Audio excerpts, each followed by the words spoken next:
This is frequently asked questions about the tax-free cash growth warehouse, brought to you by SCFSIC. Aloha, I'm Stan Cox, principal broker and consultant strategist with SC Finance Strategies and Insurance Consultants. This is a very frequently asked question. What's the difference between term and whole life, and which one is best? Is one better than the other? First, let's be clear on exactly what insurance is. Insurance is a tool that allows us to defer risk to another party. For example, car or homeowner's insurance takes the risk of damage to your car or home off of you and places it on the insurance company. Life insurance takes the risk of your dying off of you and puts it on the insurance company. That is the financial risk of your dying. That risk is about the financial security of your company, of your family. As long as you're living and generating an income, all's well. But if you should die, and there are people depending on you and the income you provide, what happens to them? Well, that's the risk that's being transferred with life insurance. Simple concept. And as with car insurance, for example, there are some variables that affect the value. By the way, term and whole life are not the only options. There's also universal life insurance, and I will touch on that here as well. As the names imply, term insurance is for a specified period of time. Whole life insurance is for however long you live, your whole life. Term insurance is very simple. It's designed for one thing and one thing only. If you die during the term period, the insurance will pay the designated death benefit to the assigned beneficiary. That is the only purpose for term life insurance. Most term policies also have a provision called accelerated death benefit. What that does is, if you should be diagnosed with a terminal disease and not expected to live more than 6 months, it'll pay up to about 90% of the death benefit to you, presumably to help with expenses during your decline. Then the balance will be paid to your beneficiary upon your death, as long as you die within that term period before it runs out. The thing with term insurance is actuaries have been able to determine very accurately how long people will live based on all the various known conditions. With that information, insurance companies will not allow a person to buy a term policy for longer period than what their life expectancy is. As a result, 98% of all term life insurance policies never pay out the death benefit. Another thing with term life insurance is, as a person ages, the cost and premium paid for the insurance increases.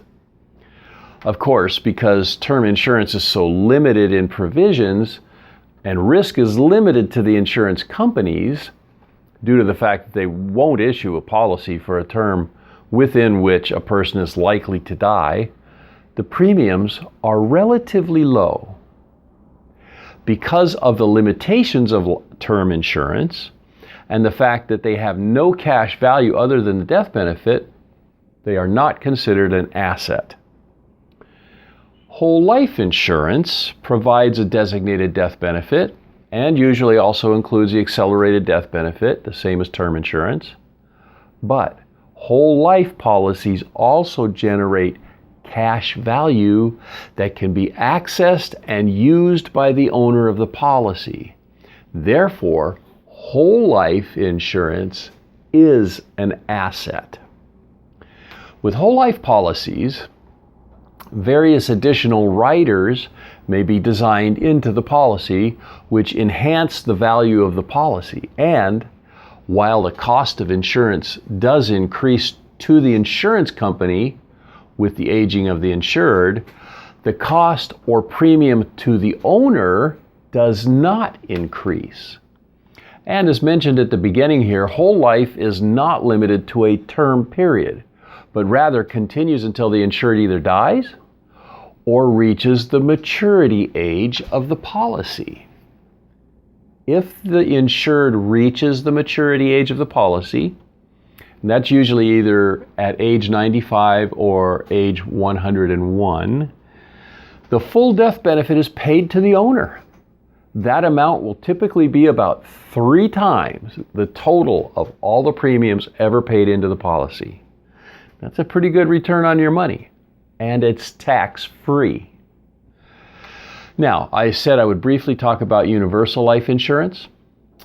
So universal life insurance is basically a term policy that has some cash value riders built into it. Because of that, after some years, usually about 6 to 8 years, some cash value will begin to accumulate in the policy.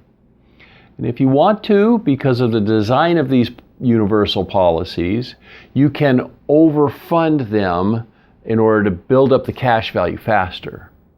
But because they are basically term policies, the cost of insurance continually increases. And eventually, if premiums are not increased, the cash value, whatever has accumulated, will be consumed by the policy and the policy will lapse. The answer to the question, which kind of policy is better, depends on what you want. If all you want is a financial benefit to be paid to your family, if you should die before you have built up a sufficient amount of financial assets to care for them, then term insurance may be the best for that situation. If, besides simply a death benefit, you want a safe haven where you can build wealth without risk, tax-free, and you want to be able to use that growing wealth as an emergency fund or to self-finance things you would otherwise finance with bank loans or credit cards, whole life insurance is the best, hands down. That is, in fact, what the banking concept or infinite banking strategy is all about. In my opinion, and experience with clients who have had it, universal insurance is a risky and expensive proposition. While the premium for a universal policy may be a little less at first than for a whole life policy, all other things being equal, when you're 80 years old or so and you get that letter telling you your policy has lapsed because of insufficient cash value to pay the premium, and now you're too old to get insurance, or the cost is just prohibitive, well, that's just a sad loss. What I have explained here are the facts about term and whole life and universal life insurance.